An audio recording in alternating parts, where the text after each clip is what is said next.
থাকা হবে। অকস্মাৎ বজ্রপাত, তৎক্ষণাৎ জীবনে জবনিকা।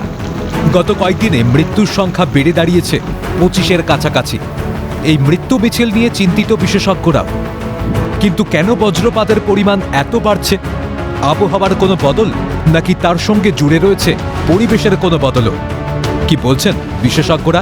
আলিপুর আবহাওয়া দপ্তরের অধিকর্তা সোমনাথ দত্তের কথায় গ্লোবাল ওয়ার্মিং বা বিশ্ব উষ্ণায়নের তাপমাত্রা দিনে দিনে বৃদ্ধি পাচ্ছে। ফলে বায়ুর এখন জলীয় বাষ্প ধারণ করার ক্ষমতাও অনেকটাই বেড়ে গিয়েছে। এই কারণে বজ্রবিদ্যুৎ সহ বৃষ্টির পরিমাণও বাড়ছে। অন্যদিকে বজ্রপাত তখনই হয় যখন মেঘের জন্য নেগেটিভ চার্জের পরিমাণ বেড়ে যায়, উল্টো দিকে মাটিতে পজিটিভ চার্জ জমা হয়। মনে করা হচ্ছে ইদানিং দূষণের কারণে সেই পজিটিভ চার্জ বেশি জমা হচ্ছে ভূপৃষ্ঠে বা মাটিতে, ফলে বজ্রপাতের পরিমাণ বাড়ছে।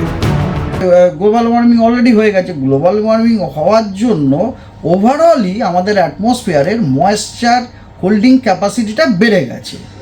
ফলে ময়েশ্চার তারা অলরেডি আমাদের অ্যাটমসফিয়ার অধিক পরিমাণ ময়েশ্চার হোল্ড করছে, ঠিক আছে? তো পজিটিভ চার্জ বহনকারী পার্টিকেলের অবস্থান থাকতে হবে।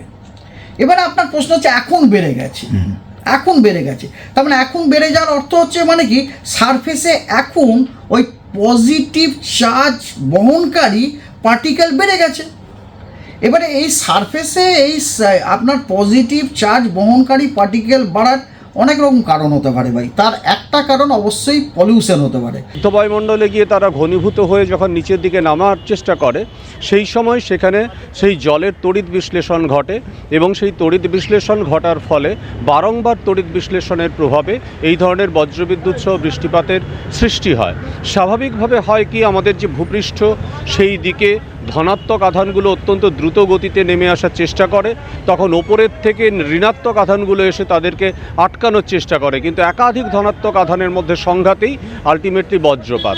ফলে যত বেশি জলবায়ু পরিবর্তন ঘটবে, যত দূষণের মাত্রা বাড়বে, বিশ্ব উষ্ণায়নের পরিমাণ যত বাড়বে, তত বজ্রপাতের পরিমাণ উল্লেখযোগ্যভাবে বৃদ্ধি পাবে। কিন্তু বজ্রপাতে মানুষের মৃত্যুর সংখ্যাও কেন এত বাড়ছে? আবহাওয়াবিদরা বলছেন, দেখা যাচ্ছে শহর থেকে গ্রামীণ এলাকায় বজ্রপাতে মৃত্যু বেশি হচ্ছে। অনেক ক্ষেত্রে দেখা যাচ্ছে ফাঁকা মাঠে চাষের কাজ করতে গিয়ে মৃত্যু হচ্ছে। এর জন্য মানুষকে আরও বেশি সচেতন হওয়ার পাশাপাশি পরিকাঠামোগত উন্নয়নও প্রয়োজন বলেই জানাচ্ছেন তারা।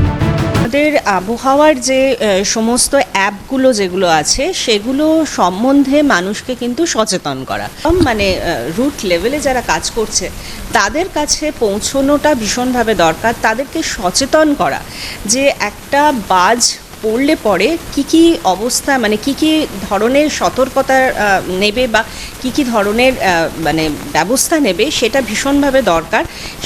সেই জায়গাটা কিন্তু আমরা জানি যে বড় বড় শেড যদি না থাকে কোথাও, যে তাকে মানে আশ্রয় স্থান যদি না থাকে, তার কিছু করার থাকে না। সে যদি একটা খোলা মাঠের মধ্যে থাকে তাহলে কিন্তু সেখানেতে তার এফেক্ট করেই যায়। আছে, দামিনী অ্যাপ আছে, গভর্নমেন্টের আইএমডির অ্যাপ আছে, কিন্তু সেই ইনফরমেশনটা একদম যে লাস্ট মাইল কানেক্টিভিটি যেটা আমরা দেখি যে গ্রামের অঞ্চলে বা যেখানে খোলা মাঠে মানুষ কাজ করে, তাদের কাছে কিন্তু সেই রকমের অ্যাওয়ারনেস বা আর্লি ওয়ার্নিংয়ের কোনো ইনফরমেশন পৌঁছয় না, যার জন্য তারা যে আগামভাবে যে তাদের সতর্ক হবেন যে হঠাৎ করে যদি এরকম একটা কালবৈশাখী ঝড় আসছে, সেটা তাদের অবধি খবর পৌঁছয় না। এবং অনেক জায়গা আমরা দেখি যে লাইটনিং অ্যারেস্টার্স নেই, যেমন ধরুন ছোট ছোট স্কুল বাড়িগুলো বা গ্রামে যারা মানুষরা থাকেন তাদের বাড়িতেও এই যে খুব লো কস্ট অ্যারেস্টার্স এখন পাওয়া যায়।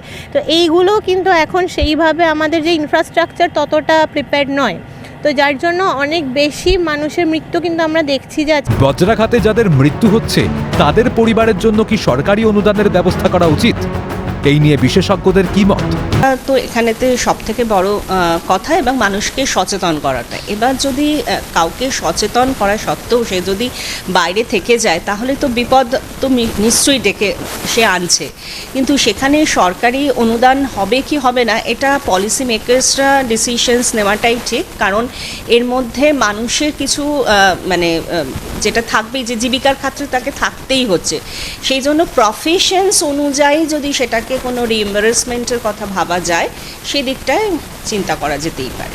ঘটলে যখন সরকার অনুদান দেয় হয়তো এখানেও দিতে পারে, কিন্তু বেসিক্যালি বজ্রপাত তো একটা পুরোপুরিভাবে ন্যাচারাল ক্যালামিটি, এখানে কারুর হাত থাকে না, ফলে হয়তো সরকার অনুদান নাও দিতে পারে, ফলে এটা সরকারি বিষয় আর কি ভাববার। সূত্রে খবর, বজ্রপাতে মৃত্যুর ক্ষেত্রেও ক্ষতিপূরণ পেয়েছে কিছু পরিবার। দুর্যোগ বা ত্রাণ তহবিল থেকে 2 লক্ষ টাকা করে ক্ষতিপূরণ দেওয়া হয়েছে। জেলা শাসকের কাছ থেকেও বজ্রপাতে মৃত ব্যক্তিদের পরিবার ক্ষতিপূরণ পেয়েছে। সম্প্রতি বর্তমানে মুখ্যমন্ত্রী তার ত্রাণ তহবিল থেকে ক্ষতিপূরণ তুলে দিয়েছেন।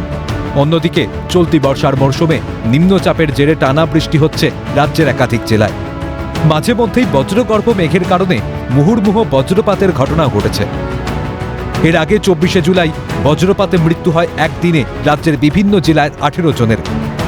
বুধবারও বাঁকুড়ায় বজ্রপাতে 2 জনের মৃত্যু হয়েছে, যা বেশ উদ্বেগজনক বলেই মনে করা হচ্ছে। ক্যামেরায় গোপাল তপাদারের সঙ্গে রেশমি দাস, অপুশীল ও শুভদীপ মান্না, রাজীব নস্করের রিপোর্ট, ক্যালকাটা নিউজ।